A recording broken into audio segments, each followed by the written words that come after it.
Hello students, welcome back to OrganiChemVerse YouTube channel. In this video, I'm going to solve a question based on dichlorination and isomerism. First, let's see what is dichlorination. When an alkane is reacted with chlorine, it replaces two hydrogen by two chlorine to form the dichlorinated product, that is dichlorination. Now, how is it related to isomerism? Whenever you have a molecule with more than one type of hydrogens, let's take a simple example of propane molecule and chlorination of it. When you do reaction with 1 mole of chlorine, so the monochloro product will be formed. So the chlorine can either take place on the first carbon or it can even take the place on second carbon. Why is it so? Because of the presence of different types of hydrogen. What does that mean? The hydrogens we have here is primary hydrogen. That's why on replacement I am going to get a primary halide, a primary halo compound. The hydrogen present here on this carbon is secondary. Therefore, I am going to get a secondary halide. That's why we are going to get mixture of products. And what is the relation between these two products? They are isomers, they have the same molecular formula and different structures. Now, why I didn't replace from this methyl? Because this methyl and this methyl are attached to the same type of carbon, right? Whether you remove from here or here, the product will be ultimately 1-chloropropane. Therefore, these two methyl groups are called as symmetrical. This is for monohalogenation. Now, what you have to do for dihalogenation? It's similar to this, wherein the hydrogens are replaced by two chlorine atoms. So let's get started with the question. It says that you are supposed to do dichlorination of isobutane. In order to answer this, you should know what is isobutane.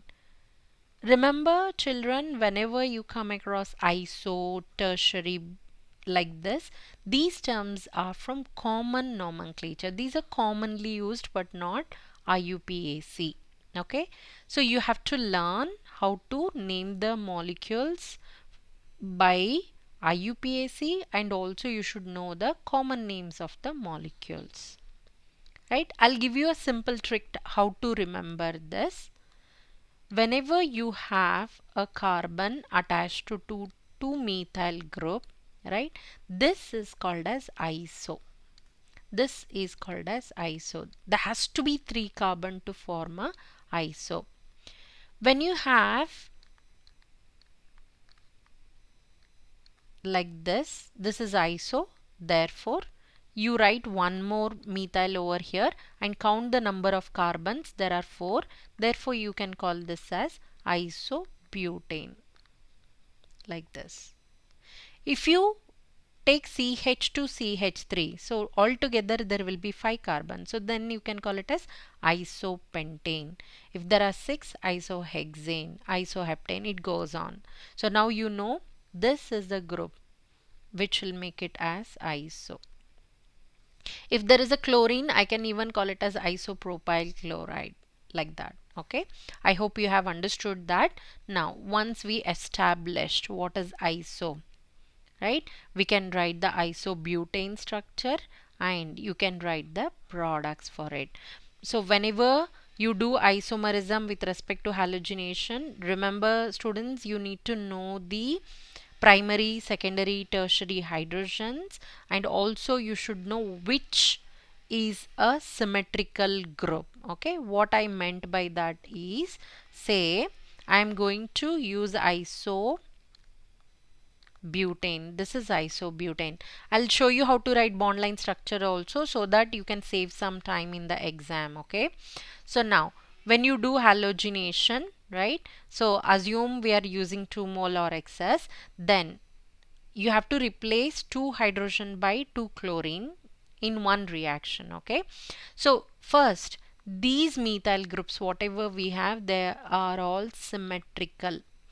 Whether I remove from here or here or here, right, it's going to be same. Therefore, let's take this as our marked methyl group where I'm going to remove the hydrogens and replace it by chlorine like this. Like this. So the two chlorine are on the same carbon. So these type of dihalo compounds are also called as geminal because they are on the same carbon. Okay. Now let's write vicinal. What is vicinal refers to? That they are adjacent to each other. Again, I am going to keep these two methyl constant. I am going to replace the hydrogen by halogen, right? Only one hydrogen I must replace because I am going to get dichloro, right? So now I should not remove from here and here, okay, because it's going to be the same product. So here it is vicinal. Now we'll write down the next product. See children, you have removed from here and here, you have removed from here the same, right? Now neither geminal nor vicinal. That means what? They are away from each other. So let's remove from here and here. You are going to get two different products,